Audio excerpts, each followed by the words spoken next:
There are a ton of amazing business opportunities out there right now that are just waiting for you. You just need to know where to look and how to find them.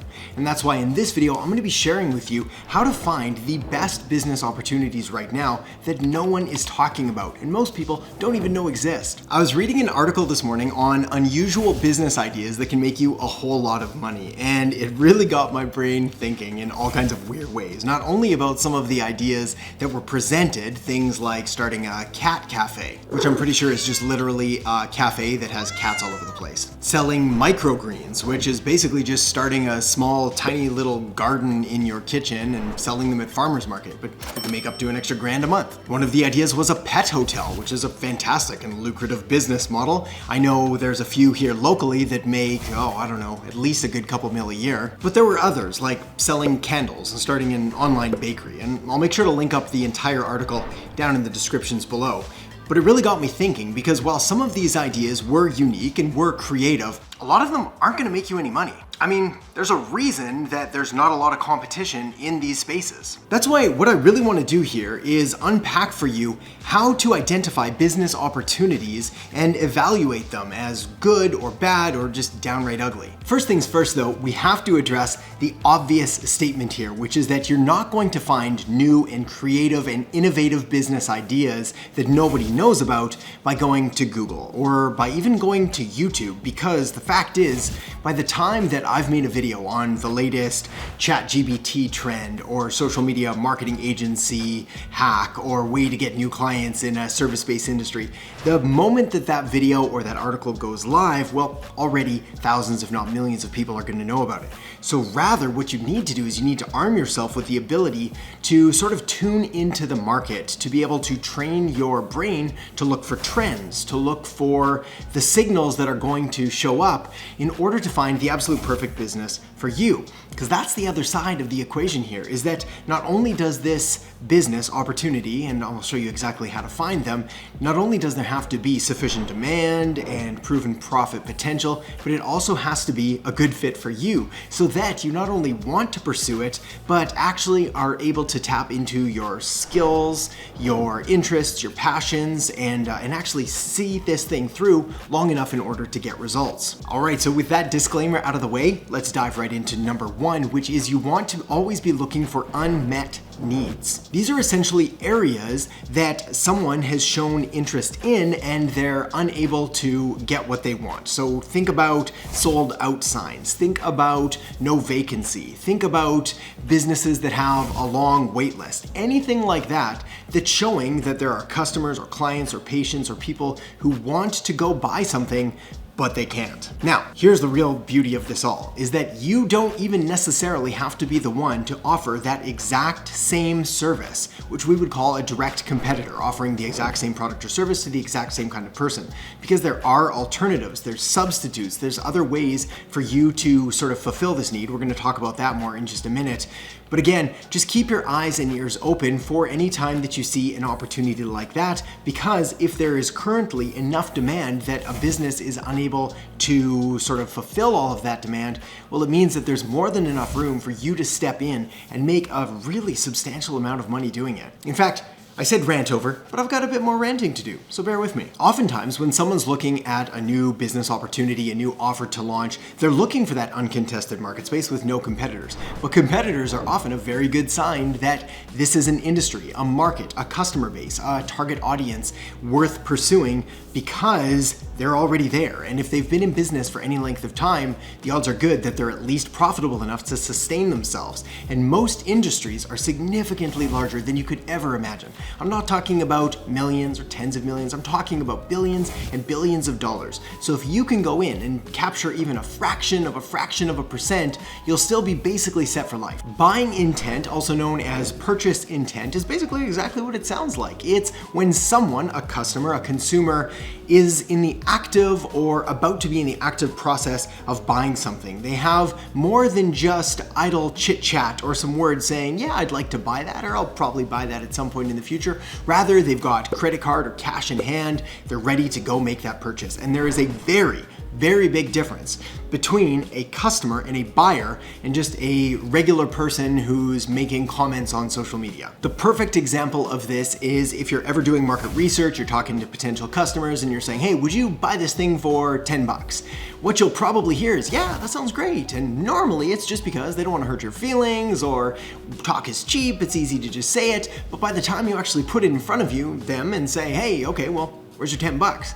You'd be surprised how quiet it goes. That's because money talks. This is the proven currency of business. This is what everything runs on. If you want to see what somebody actually cares about and actually believes in, then look at what they're spending not only their time, but also their money on, because again, that's going to be proof. So you need to make sure that when you're doing your due diligence, when you're looking for these opportunities, when you're talking to people, that you're matching all of these things up and you're lining them up with people who have bought before and are going to buy again. Now, where's the best place to find prospective buyers, potential buyers, buyers who are actually going to have intent and actually follow through and make a purchase? Well, it's by looking at their past shopping history, not by going through their credit card statements, that's creepy and illegal, but simply by looking at related or corresponding products. For example, if I was selling, I don't know, legal services to business owners. I don't know where that came from, but let's run with it. Well, I'd probably look at people that were already buying accounting services, people that had businesses that needed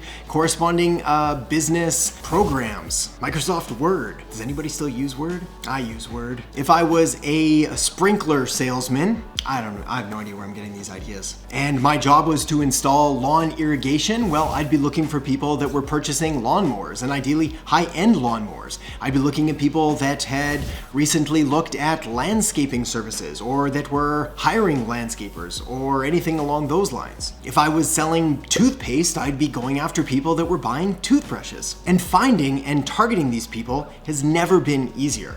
If you're gonna do it organically, there are groups, there are pages, there are entire communities around things like this, maybe not toothpaste. But if you're running Facebook ads or Instagram ads or TikTok ads or Google ads or any other kind of advertising, these are normally audiences that you can select, right? Hey buddy, dog's coming to say hi. These are audiences that you can select right inside of the ads managers themselves. People with affinities for certain things, in-market audiences, people with interests in this category or that category. Again, making your job just that much easier. All right, the next way to find a business opportunity that no one knows about and no one's talking about is to look for low barrier to entry substitute products or services. I appreciate that is a complete mouthful, so let me break that down. Essentially, you can take any product or any service that exists and then try to think of the outcome that this thing is looking to achieve and then find a faster, a cheaper, and easier alternative to that. And that is how most new innovations, how most new products and services are created. They are solutions to problems that exist with other services and products. I told this story in another video, but I think it fits perfectly here. And essentially, one day I was taking my kids out for shave ice. If you're not familiar with shave ice, it's a Hawaiian delicacy that's a whole lot like a snow cone, but like 1,000 times better. So, we all hop in the car and we start driving to our favorite shave ice place, and on the way there, one of my kids says, hey, why don't we check out this other new shave ice place that we've never been to before? And just like that, we've introduced a direct competitor to the main business that we were going to. And that's what everybody thinks about when they're looking at alternatives or substitutes to the competition or for different products or services or businesses to offer, is they look at that direct competition. But that's only one small piece of the puzzle. Sure enough, a bit later, one of the other kids says, hey, why don't we go for ice cream instead? And now, not only have we introduced a whole bunch of other alternatives, dozens, if not hundreds of different places that we could go get ice cream, but it opens up an entire new market category. But again, they're all solving the same problem. They're all delivering the same sort of solution of providing a tasty after-dinner treat that's cold and refreshing to a hungry family. Anyway, after that, one of the other kids says, why don't we go get a slushie, which is basically a Slurpee, a melted shave ice, a melted snow cone. But again, we've now introduced dozens more, and all of these are alternatives, they're substitutes, they essentially do the same thing, but in a slightly different way. Again, we could talk about popsicles, we could talk about ice water, iced tea, a frozen soda. All of these things are going to be practical substitutes for the main thing that we're trying to do. Another example, if you want to travel from New York to San Francisco, well, you can walk, you can ride a bike, you can take a car, you can drive your own car or rent a car, you can take a bus, you can take an airplane, of which you could do commercial airlines, you could do private airlines, you could learn to fly and buy your own small plane and fly that. There are essentially a number of different ways to accomplish the same goal. And this is the thing that you always need to be on the lookout for. What are people currently doing? Where are there opportunities to offer better, faster, cheaper, more comfortable, more luxurious, more expensive, whatever it is that you want to serve? How can you find alternative solutions to existing products and services? All right, the next tip here is to keep it simple. People like simple solutions. There's an expression that says if you confuse, you'll lose. This is absolutely true. Confused customers do not buy. They just get confused. This is why no matter what you do, no matter what you look at, you should always be looking at it through the lens of trying to simplify it, trying to take down these complicated business concepts and ideas and industries and break them down into the smallest, most manageable bite-sized chunks possible. Let's use a marketing example here. You don't want to offer conversion rate optimization, AI-powered website services. You want to offer websites that are built quickly and make sales. Next, if you can find a way to streamline the buying process, that's only going to make your life significantly easier as well. Have you ever been to a website or even a store? Hang on, my dog wants in now. Good boy. Come over here. And the salesperson either asks a million questions or shows you a whole bunch of things that you don't really want, or if you're doing an online checkout process, you have to add to cart and then you have to fill out your contact details and then it forgets your contact details and you have to fill them out again and then you have to send a confirmation email and it just goes on and on and on until you finally just give up. Well, that is what most businesses do most of the time, often for bureaucracy and red tape. The larger the business, the worse this often ends up happening.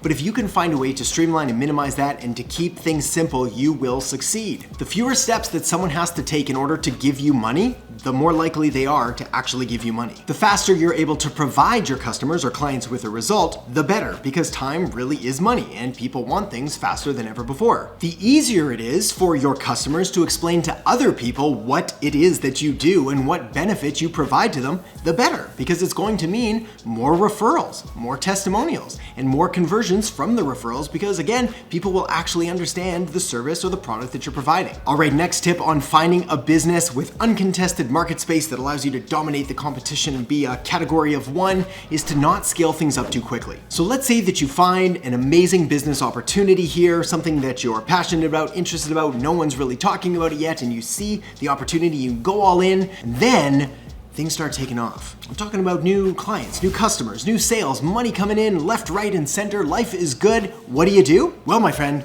you pause. You take a deep breath. You make sure that you've got your accounting in order because all of this money comes in, means a hefty tax bill at the end of the year. But also you need to make sure that what you're riding is a trend and not a fad. A trend is something that's going to move in the right direction and ride more like a wave. It's going to be a swell that goes and goes and grows and grows and allows you to hopefully profit from this for years and maybe even decades to come. A fad, on the other hand, is like a fidget spinner. Here today, gone tomorrow. It's not something that you're going to be able to capitalize on for years. It's certainly not something that I would want to build a sustainable business on unless your main goal is to just get in, make some quick cash, and then get back out.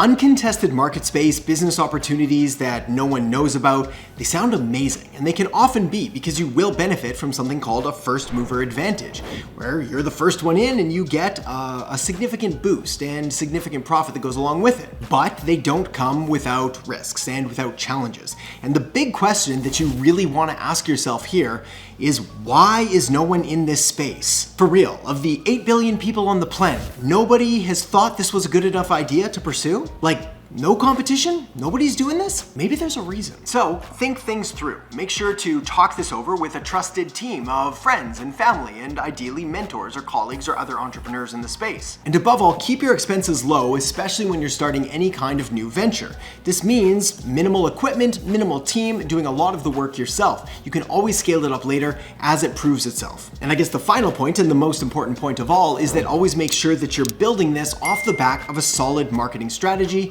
And of course, that's why I've got a video linked up right here that's going to walk you through exactly how to create a solid marketing plan and strategy for whatever business you decide to pursue. So check that guy out there, and I'll see you in there in just a second.